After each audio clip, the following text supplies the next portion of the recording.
So let's look at this story. You bought a display case and you set up the perfect lighting system for it. You spent years collecting figures, Lego, and model cars, and then you sit back and take a look at your collection and think to yourself, something's missing. Now, I have a bunch of ideas that may help with this problem and really make your display case stand out, and a lot of these ideas are really easy to do. But to do that, I want to break up your shelf into sections and discuss how we can improve each area. Starting with the backdrop or background, the backdrop being what sits behind your figures in the display case. And I have 3 ideas I want to talk about here.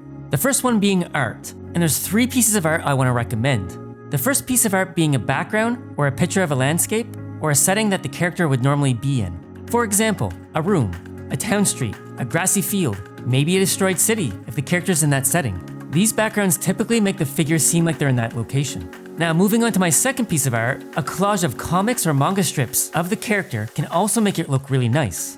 It kind of gives that artsy feel to the display case rather than the boring back wall of a display case. And the third piece of art being character art. I've seen people use art prints from talented artists or use wall scrolls as a backdrop for their figures. So how do we get these? Starting with the landscape backdrops, first you're going to need a photo. You can try to get a screenshot of a backdrop from an anime or movie of the figure, but there's a high chance it will come out blurry or not the resolution that you need. I personally use stock photo sites to find a photo, or get multiple photos and just Photoshop them together to get the background that I'm looking for. And depending on how you feel about it, AI can also make some cool backgrounds for figures. And once you get your photo, make sure that the photo is sized to the print size, and the image resolution is 300 dpi to ensure the best quality of printing.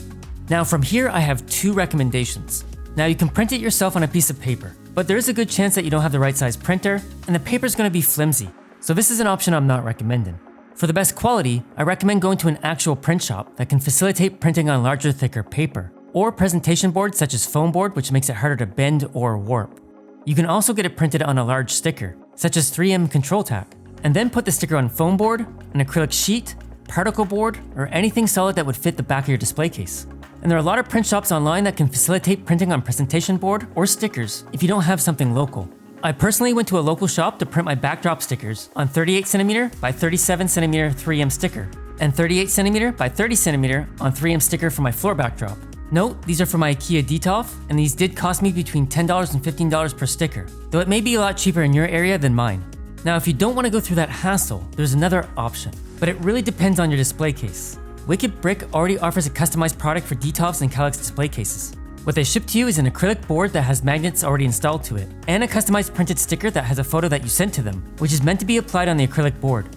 And then you just snap the backdrop magnets to the metal frame. The only downside is you lose about an inch of space between the backdrop and the back window. WickedBrick is a convenient option, but it is pretty expensive now since they increased the price since last December. Now jumping into the manga or comic backdrop, you can either print out individual panels of manga or comic and cut and tape them each together against the back wall, or you can Photoshop a singular photo that has all the panels merged together and get it printed off using the same mounting techniques that we talked about earlier. It's really about what's easiest for you. And lastly, the character art and wall scrolls. I highly recommend just hitting up comic or anime art websites of your favorite artists, or go to a convention and pick up some art. I'll try to throw some art sites that I'm fond of in the description of this video.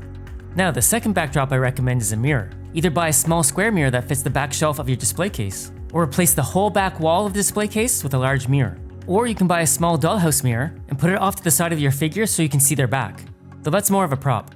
Now where to get these? You can buy a square mirror at any shop that sells mirrors, but the problem of this is it's not likely to be the right size. What I did with one of my display cases is I went to a construction company and ordered 2 custom cut glass mirrors, where I got to pick out how I wanted it finished, and then I used 2-sided tape and laid it against the back wall of the display case. And in some cases, you may be able to replace the back glass or panel of the display case with a custom cut mirror as the same size as the glass. And as for the mirror prop, look up dollhouses, or maybe find a fancy makeup mirror. I highly recommend checking out Etsy and look up dollhouse mirrors because you're definitely going to find a lot. And for makeup mirrors, I would just look on Amazon or another large retailer. And my last recommendation is using props as a backdrop, such as putting objects to fill out the background. For example, I picked up this 3D printed Tori, or Japanese temple gate for Miku. A common prop that I see a lot of anime figures use is our dollhouse room divider, which I've seen these come in low-cost plastic to a really nice finished wood. You can also go crazy and build a back wall with a ton of props as if the character's actually in the room, making the background have a 3D presentation to it. And you can add layers to your background, such as getting the background photo printed out and putting props in front of it to make it look more 3-dimensional. Even putting fake vines or plants on the back wall can really make your display case stand out. I recommend browsing Etsy or your local craft store like Michael's for these. Anyway, that's a brief look at what you can do for your background. So let's talk about the floor. What can really enhance your background landscape art is to have a corresponding piece of art or prop sitting below the figure. So you can do what we did with the backdrop and print out a floor picture that matches the background. I imagine common prints would be like dirt, or grass, or road, or even hardwood floor. Another option is go into a craft store, or again Etsy, where you can buy textured paper. For example, you can get a print of a stone floor that actually bubbles out to the texture of the stone. It does add another level to the flooring because the light can cast shadowing, which makes the texture stand out. And if you want to move to something more three-dimensional, you can get a fake grass mat and cut it up to fit the size of the floor. I got these grass rolls at a local craft store, but I'm pretty sure you can find more online. You can also get fake fur, if it matches the figures you're putting on it. But a good place to start is your local fabric store, which allows you to actually see and touch it before buying it. Another option is to get mini dollhouse rugs, or cut out a piece of fabric to lay under your figure. Rocks, pebbles, or crushed crystal can also look good depending on the setting you're trying to create. Even flat glass marbles or plastic rocks can look pretty cool when trying to represent water. And I know I use this for a figure base, but you can cut up things like a roof shingle to represent a road surface, which looks pretty cool for displaying model cars or if you have raceway figures. And most of these items can all be found at a craft store or a home decoration store. Okay, so we covered the background and the floor, but what about the ceiling? In most cases, the ceiling will have your lighting system. Now you can print off a picture of the sky, but I wouldn't really recommend it since most looking at your figures will not notice the photo on the ceiling.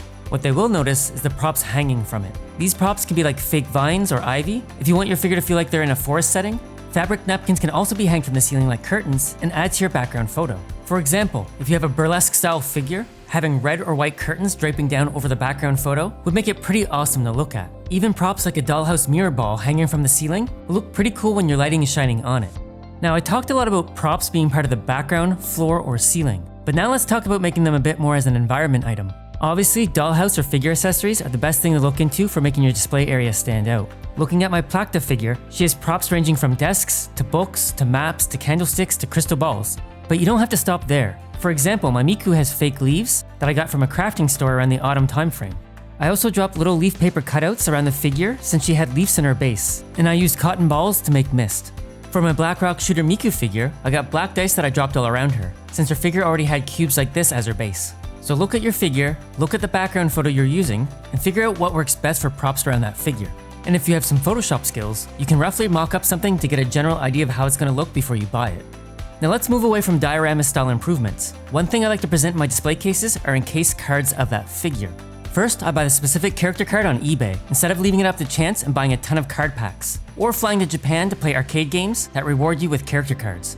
For example, my Fate figures. I have the Fate arcade cards which I picked up on eBay, since the arcade games are not here in America. Or, a lot of the other cards I use are the unlicensed Goddess Story cards. I know you can also get the Wives Swartz cards for anime characters. Or if you're into superheroes, there are a ton of cards out there for them. Anyway, I put all my cards in the Ultra Pro Mini Snap cases, because I like their quality and size. But you can always choose another card case. And I rest them all on this acrylic easel coin stand that I found on Amazon, because it's very minimalistic and barely noticeable. Now let's talk about acrylic stands. One way to make your shelf stand out is to have your figures placed at different levels. And the most common way to do this is with your typical clear acrylic stand. You can find these on Amazon or Etsy. They're pretty easy to come by. You can get ones the size of a single figure or long enough to fit multiple figures. The problem you may find with them is they can be bulky and take up too much space. Or they're just too small, and because of this, some figure bases may not sit on them flat due to the foot pegs sticking out under the base. So, one option to fix this is to get some kind of filler to level out the unevenness of the bottom of the figure base. I'd recommend some kind of mounting putty to put between the figure base and the stand. But another option to raise your figure, which is more of a do-it-yourself project, is to take a foam cylinder or a floral foam cylinder, which is the diameter of your figure base, get some thick ribbon that matches the color of your figure base, or complements your figure, and wrap it around the cylinder like so. Then lock the ribbon into your cylinder with some fabric pins. Lastly, place your figure on top, and ta-da! You made yourself a figure pedestal. Okay, the last kind of stand that I want to talk about is very situational, which is more for smaller action figures, Figmas, Nendoroids, and Funko Pops. And that is the shelf or step acrylic riser. I've seen two variations of these, one that's made out of a solid piece of shaped plastic, and the other is made with individual separated steps. These are pretty cool if you want to place cascading figures next to each other of the same size. Okay, now check this out. Alexa, turn on my display cases. Okay. Yep. Having my display case lighting setup plugged into an Alexa-compatible smart plug, such as an Amazon smart plug or a Wise smart plug, and configuring them to work with an Alexa voice command is pretty clever. And you don't need to own a house to have smart electronics in your room. On top of that, you can have them set to turn on or turn off on a schedule.